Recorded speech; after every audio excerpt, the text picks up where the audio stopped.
am customizing this Xenharmonic model of my vertical keyboards to be a different tuning. The Bohlen-Pierce Scale in Dur2 mode. So it's going to have this black-white note pattern. So I've taken off all the white keys and we're just rearranging the black keys. And this is kind of where I left off, so we just have a little bit more to do. Now wherever the black keys go, they cannot have this knob sticking out. The white keys typically have this and the black keys don't. You can tell this has been around a little while, getting little fur balls. So just using one tool, we can do this whole thing. That's the white key. That's the white key. Yep. So we can break this off simply by going like this. Sideways or up or down or however. And don't worry, even when if the white keys have to end up going on one where the knob's broken off there, it seems to be okay. And take, so it's going to be 3, 2, 3, 1. So that key we can just leave. So to put it back on, just slip that part in here on this top knob. Make sure that rubber thing's still on there so it's not clicky. Super easy. I'm gonna test it out with the springs and test the springs out. Thanks, honey. I could really use your help Let testing. me just test the springs out so that they're just good. She's my quality control girl. Thanks, honey. Spring.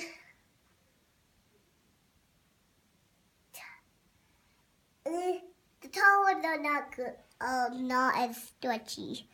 Don't stretch them too much because once they lose the springiness, they end up looking like this. And you don't really want to use this for anything you're going to give away to customers.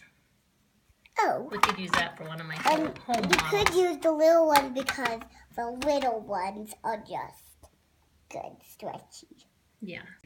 The best way to do this is to grab the spring with the needle nose pliers and with the helper, really press down on that key, or with your other hand, slip this up and in. Perfect. And test it like this. Thanks, Now helper. all I need is to put the white keys on and then change it to a different note. Yeah, we are changing them to different notes. Before we put the white keys back in, we're going to saw them off right here. Sawing off the end of the white keys is great for vertical keyboards for a number of reasons. First of all, it kind of gives you a cool, futuristic, weird look to the piano. But especially for microtonalists, when you want to make different key groupings, like these two keyboards, that one's 16 notes per octave, that one's 10 notes per octave. It helps to just be able to throw them right in there and get it done instead of having to worry about the weird different widths of the white keys that are needed if you leave them full length. Like for instance, this Bohlen-Pierce Scale keyboard, these two had to be shaved skinnier to fit.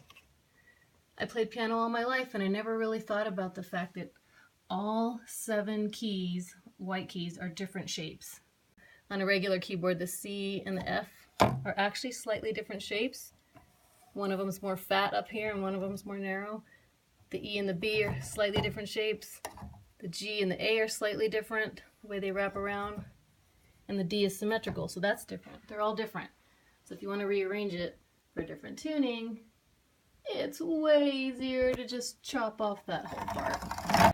And also, if you have tunings like this that need 3 white keys in a row, it's easier to just chop them off.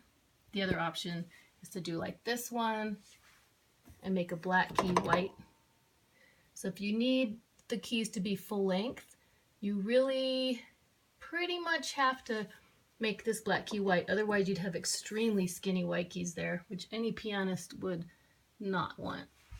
Who's gonna saw them off, honey? Me? Yeah. Mommy's gonna do that. I also have a saw, but let me just get myself on my tools. Okay, maybe that'll work. Yeah. go up with my saw.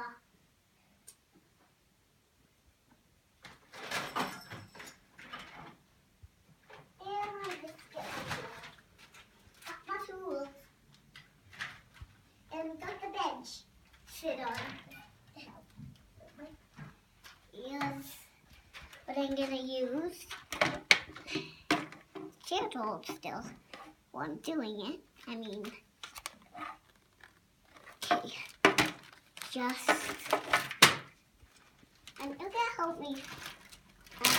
Okay, tell me which tools to get.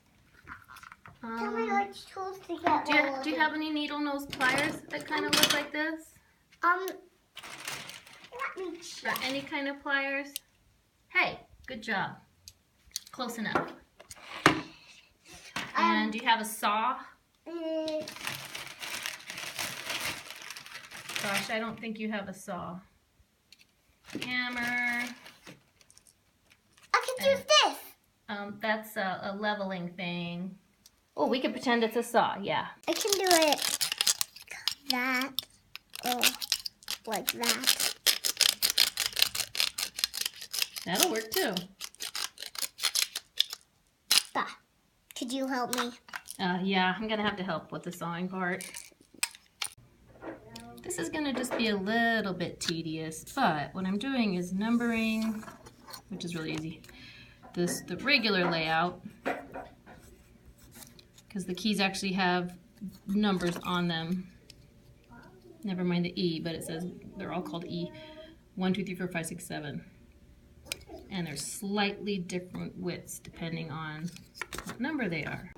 I'm just going to see if there is a best way to do it instead of just sawing off the keys and randomly putting them in. Okay, so this first key would be 6, and then this could still be 7, 1, but look, this is where the black key originally was.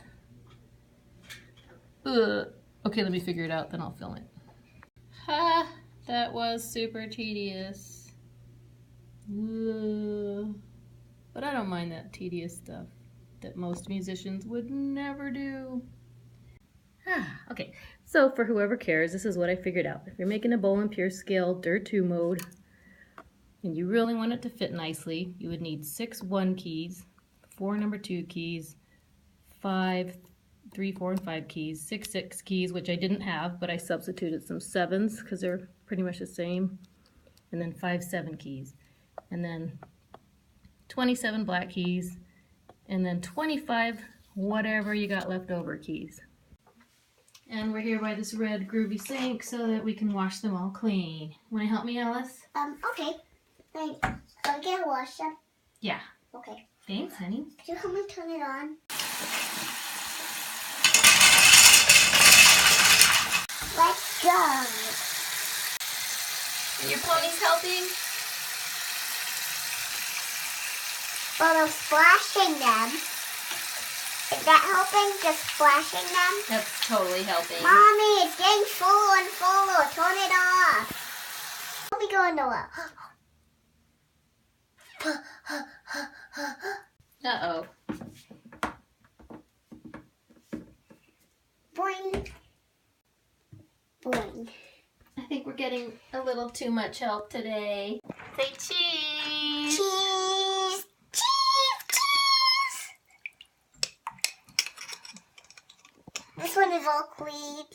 Now I'm sawing off all the white keys so that instead of being longer with the extra wide part, they are now going to be short.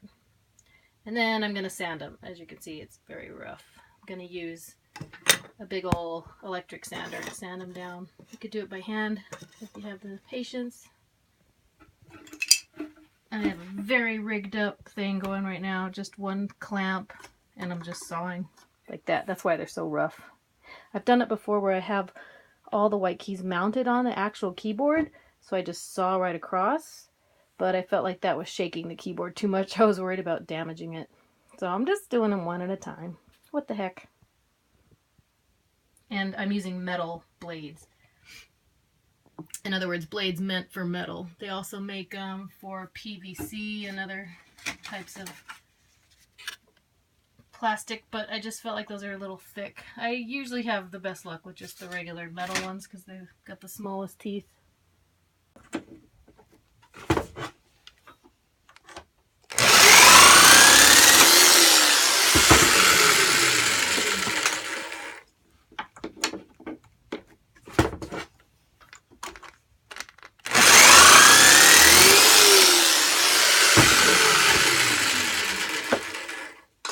And that's all of them.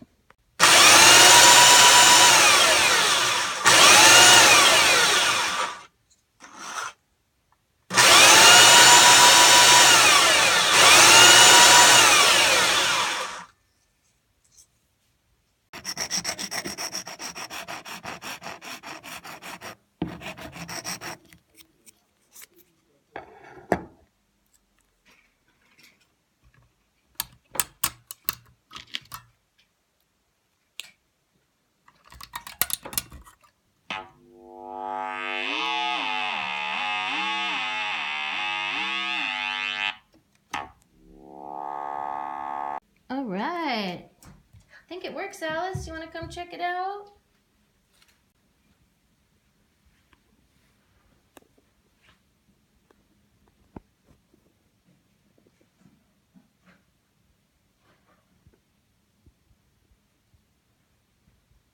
All we need to do is plug a USB cable into here. I'll be the one who needs me. Okay. And then get a nice long one so you can rock out on stage. And Ableton or whatever. Vertical keyboard. Oh, now do you need me? Yeah, honey, I need you to come try all the notes. Okay. I'm stuck in a blanket. Okay, turn around and look at the camera and go, wow, it works. Wow, look. It That's works. a great job. Thanks, honey. You're a great helper. You're welcome. Okay, our vertical keyboard is all rekeyed. Let's check it out.